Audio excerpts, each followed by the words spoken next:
This week on The Modified World, we're going to talk about horn, bone, ivory, and all kinds of other stuff that used to be alive that isn't anymore. That's right. So stick around.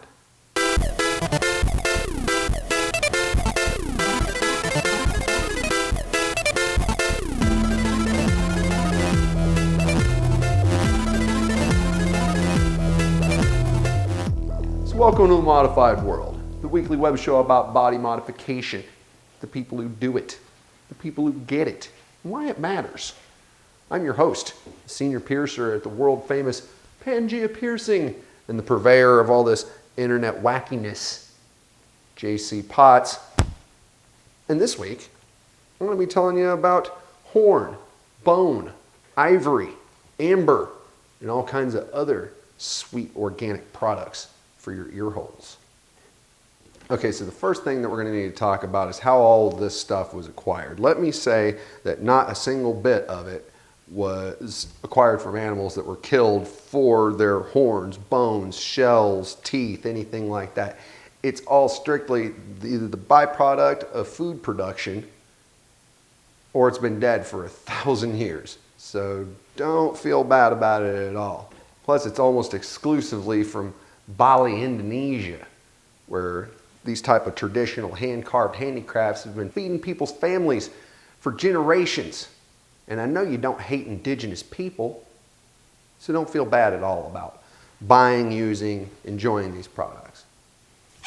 Now that we've gotten that out of the way, let's talk about the most common materials. The most common materials you're going to find are bone and horn. Horn is black, it's dense, it's really easy to carve and polish. It's really inexpensive.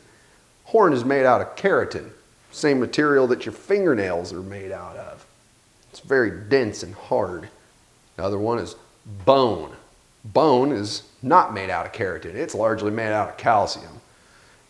I think you kind of know what bone looks like. It's white, it's dense, it's easy to polish, easy to take a shine, but of course you're limited to the size of the material. And you will see certain hollow plugs.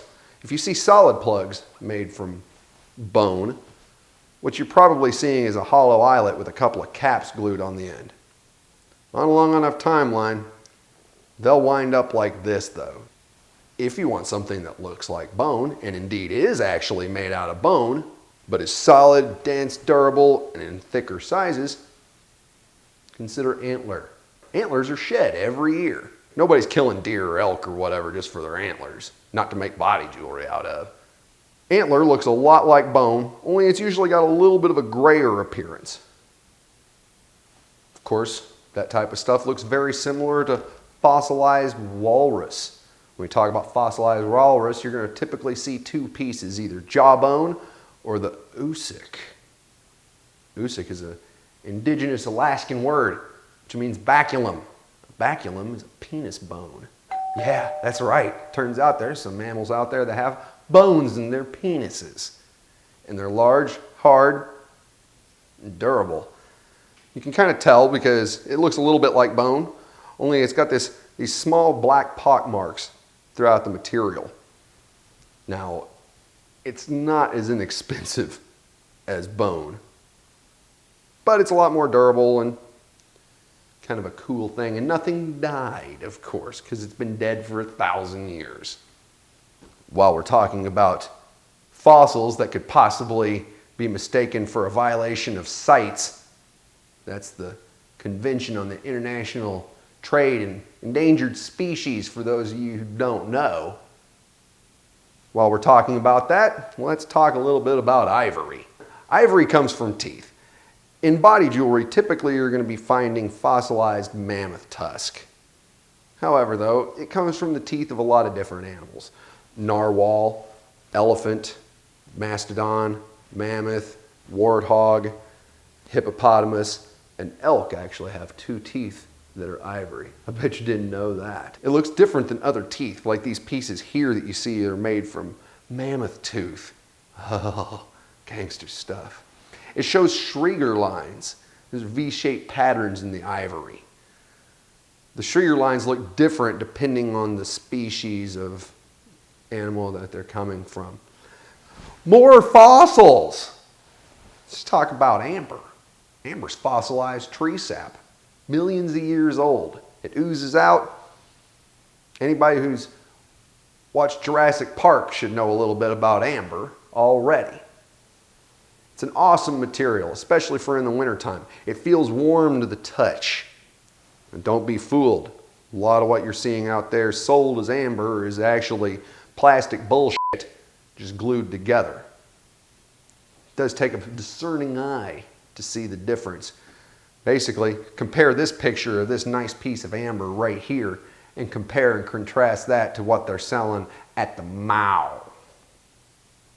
You might also occasionally see threaded ends like these happy guys here from Industrial Strength made from amber. You also see threaded ends out of shell like these guys from Industrial Strength over here. Shell are the, as you might imagine, it's the shells from either abalone or oyster. Abalone is multicolored, like these guys right over here. It's also very thin. The abalones, or powa shell as it's sometimes called, are a much smaller mollusk, and so you're never going to see very big pieces of it. If you do see big pieces of it, it's an inlay, like this piece right over here. Now, with regular oyster shell, you're going to see it presented a couple of different ways. You'll either see the kind of ambery yellow with a bit of an iridescence or a bit of a black iridescent.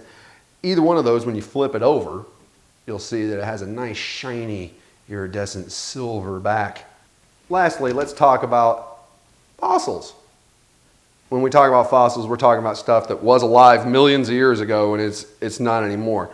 I'm talking about things like these ammonites here, or these crinoid fossils over here, or these fossilized dinosaur bones that have been carved down into plugs.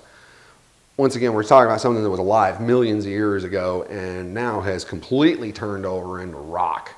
So while it once was alive, now it has more to do with stone than it does to do with actual animal products. But we did have to include it here for argument's sake. The thing that all these materials have in common is that they're not autoclavable. You can't sterilize any of them, and they shouldn't be cleaned with any harsh toxic cleansers either. It's not cool to wear somebody else's used jewelry. It's not able to be properly cleaned to get other people's material off of it. You don't want to soak them in like a toxic chemical or anything to try to kill everything that's on it. It'll just absorb into the material. You don't want to try to sterilize it in steam either, because it will ruin the material. So therefore, it's not appropriate to either do initial piercings with or to dead stretch somebody with. You're porous, and so is this stuff, and it will wind up adhering to you. Not a good idea. The care and maintenance of them is very similar to what you would do for wood or any other type of organic product. That means you're going to want to wear them as often as as much as possible. While you're wearing them, don't get them wet. No showers, no swimming, no bodies of water or anything like that. If you're not going to wear them for a long time, keep them out of direct sunlight. Keep them away from large shifts in temperature and humidity. And once a month, pull them out of their container, rub them down lightly with some jojoba or vitamin E oil, and it'll help preserve them for long periods of time. If not, stuff like this will happen. This is what happens when you leave your jewelry sitting in the case and it doesn't sell, and you don't pay attention to rubbing it down with the jojoba once a month. It winds up splitting, cracking, inlays will split and jump out. It's unpleasant and a waste of your money. So be sure to maintain your stuff. Well, I appreciate you guys paying attention and watching, and if you made it all the way to the end of the video, then you probably learned maybe a thing or two about natural products that maybe you didn't know before. So let me know how I did. Leave me a comment in the section down below over here, letting me know that you're actually paying attention. Tell me, what can I do to make my videos better? What was your favorite part? Do you think I'm cute? I don't care. Leave it all in the comments in the section down here. And of course, weekly we give away swag to engaged subscribers. So if you haven't subscribed yet, be sure to do that and leave me a comment. And if you support what we do and you want to see an end to the crappy YouTube video about piercing where it's some idiot with a webcam in his bedroom, then share this video and tell your friends to watch it. Put it up on your Facebook, your Tumblr, your Twitter, your Google Plus if you actually have one. And of course, check out what we were doing about this time last year. We've been doing this production for a while now, so you can see how far we've come in the last year.